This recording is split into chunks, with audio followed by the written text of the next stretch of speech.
কেমন আছো তোমরা সবাই? নতুন একটি ব্লগে তোমাদের সবাইকে স্বাগত জানাই। আজ তোমাদের সাথে শেয়ার করব মাসিক বাজার বা সাপ্তাহিক বাজার যাই বলো কী করে গুছিয়ে রাখি। মাসের শেষে বাজার করে এনে বাজার গুছিয়ে রাখাটা যে কত বড় একটা চাপের ব্যাপার থাকে সেটা আমরা মেয়েরা সবাই জানি। সবসময় চেষ্টা করি মাসের বাজার করে এনে সাথে সাথে রিফিল করে দিতে। যদি ওই কাজটা হয়ে যায় তাহলে সব থেকে ভারী কাজ দিনের শেষে শেষ হয়ে যায়। প্রথমে তো লিস্ট করি কি বাজার করতে হবে, আর লিস্টের বাইরেও অনেক জিনিস কেনা হয়ে যায়। লিস্ট করে যখন নিয়ে যাই বাজার করতে, তারপরেও ওখানে দেখি যে অনেক কিছু লিস্টে থাকে না। আমাদের মেয়েদের এরকমই হয়, কারণ রান্নার বাড়ির অনেক জিনিসপত্রই থাকে যেগুলো সবসময় আর মনে থাকে না। তাই আগে থেকে সবসময় চেষ্টা করা উচিত যে যখন যেটা মনে থাকবে সেটা আগে লিখে নিতে হবে, তাহলে আর ভুলার চান্স থাকে না। আগে এখন ব্রেকফাস্ট করে নিই। আছে হচ্ছে তড়কা, যেটা রাতে বানানো হয়েছিল, আর এখানে আছে হচ্ছে রুটি। সকালের ব্রেকফাস্ট করে প্রায় অর্ধেক জিনিস হয়ে গেছে গুছানো, আরও অর্ধেক জিনিস আছে। যেহেতু মাসিক বাজার একটু গুছাতে টাইমই লাগবে, যেহেতু সবগুলো রিফিল করাটা তো একটা অনেক বড় কাজ। রিফিল করতে করতে অনেক সময় লেগে যায়। ভাবতে হয় কোনটাতে কোনটা জিনিস ধরবে, ওই অনুযায়ী সব কিছু কৌটোগুলো মাপ করে বের করতে হয়। তো এখন এইগুলোই সব এক এক করে গুছিয়ে নিচ্ছি। একটা বাড়িতে অনেকগুলোই কাজ থাকে, সেই কাজের ফাঁকে ফাঁকে সব থেকে ভারী কাজ আমার মনে হয় এইগুলো রিফিল করা। সবসময় চেষ্টা করি কাজের ফাঁকে ফাঁকে সবগুলো রিফিল করে দিতে, তাহলে কাজটা খুব হালকা হয়ে যায়। আমার মনে হয় সব জিনিস একসাথে রিফিল করে নিলে বেশি বেটার হয়, তাহলে গুছাতেও খুব ভালো লাগে। এক এক করে সব এবার গুছিয়ে দিলাম। যেগুলো রেগুলার ইউজ হয় না সেগুলো একটু ভেতরের দিকে রাখলাম, আর রেগুলার ইউজেরগুলো একটু সামনের দিকে রাখলাম। এখানে গুড়, তারপর যত সব সময় ইউজ হয় তো ওইগুলো হাতের কাছেই রাখলাম। এখন কৌটোগুলো আর চেঞ্জ করিনি, যেহেতু আমাদের নন মডিউলার কিচেন, তো এখন এইগুলোই সব কাজ চালিয়ে নিচ্ছি।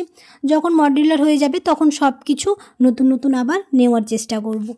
গল্প করতে করতে প্রায় সবগুলোই রিফিল হয়ে গেল আর গুছানো হয়ে গেল। আর এরকম গুছানো পরিপাটি থাকলে রান্নাঘরটা দেখতেও খুব ভালো লাগে। মাসের শেষে যে টাকাগুলো জমানো হয় সেগুলো ভাবি খরচ করব না, রেখে দেব, কিন্তু কোনো না কোনো কারণে সেই টাকাগুলো খরচ হয়েই যায়। যখন একটা লিস্ট নিয়ে বাজার করতে যাই, আমি তো আগেই বললাম যে লিস্টের বাইরেও অনেক জিনিস কেনার থাকে যেগুলো প্রয়োজনীয় থাকে, কিনতে হবে। তার মাঝেও কিছু কিছু করে টাকা জমিয়ে রাখতে একমাত্র মেয়েরাই পারে। কিছুদিন আগে দই বড়া বানানো হয়েছিল, একটু বেশি করে বানানো হয়েছিল, ফ্রোজেন করে রাখা হয়েছিল। সেটাই এখন রেডি করে নিচ্ছি। তো জলের মধ্যে এখন প্রায় আধা ঘন্টার জন্য ভিজিয়ে রাখলাম, আর এইদিকে এখন দইটাকে ফেটিয়ে নেব।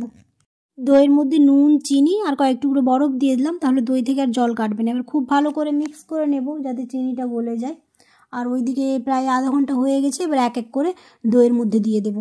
এইগুলো জিনিস তো আর ডেইলি বানানো হয় না, তাই চেষ্টা করা হয় একদিনে বানিয়ে ফ্রোজেন করে রাখার, তাহলে যখন ইচ্ছা হবে বের করে খাওয়া যাবে। তো এখন এটাকে সাজিয়ে নিচ্ছি।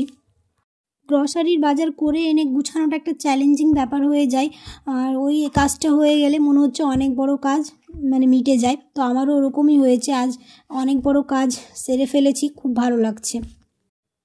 এখানে একটু গ্রিন চাটনি, তেঁতুলের চাটনি, ওপর দিয়ে একটু ভাজা মশলা, আর উপরে একটু ঝুরি ভাজা দিয়ে দিব, ব্যাস হয়ে যাবে আমাদের দই বড়া রেডি। গল্প করতে করতে প্রায় হয়ে গেল। এবার এখানে কয়েকদিন আগে ড্রাগন ফল কিনে আনা হয়েছিল, তো ভাবলাম কেটে নিই। ফল কাটার জন্য আর সেরকমভাবে খাওয়া হয় না। ফল কেউ কেটে দিলে খেতে খুব ভালো লাগে, কিন্তু এমনি কাটতে সেরকম ভালো লাগে না। বাড়িতে সবসময় ফল আমিই কাটি। চলো তাহলে ভিডিওটা আজ আমি এখানেই শেষ করছি। কেমন হয়েছে অবশ্যই কমেন্টে জানিও। আর যদি ভিডিওটা ভালো লেগে থাকে তাহলে অবশ্যই একটা লাইক করে দিও। আর যারা এখনও চ্যানেলটিকে সাবস্ক্রাইব করোনি অবশ্যই সাবস্ক্রাইব করে দিও। পাশে থাকা বেল আইকনটাকে প্রেস করতে একদমই ভুলো না, সময় মতো নোটিফিকেশান পাওয়ার জন্য। আর যারা আমার চ্যানেলটিকে সাবস্ক্রাইব করে রেখেছো তাদেরকে অসংখ্য ধন্যবাদ। দেখা হবে খুব শিগগিরই পরের একটি নতুন ব্লগে। সবাই খুব ভালো থাকবে, সুস্থ থাকবে, সাবধানে থাকবে। আল্লাহ হাফেজ।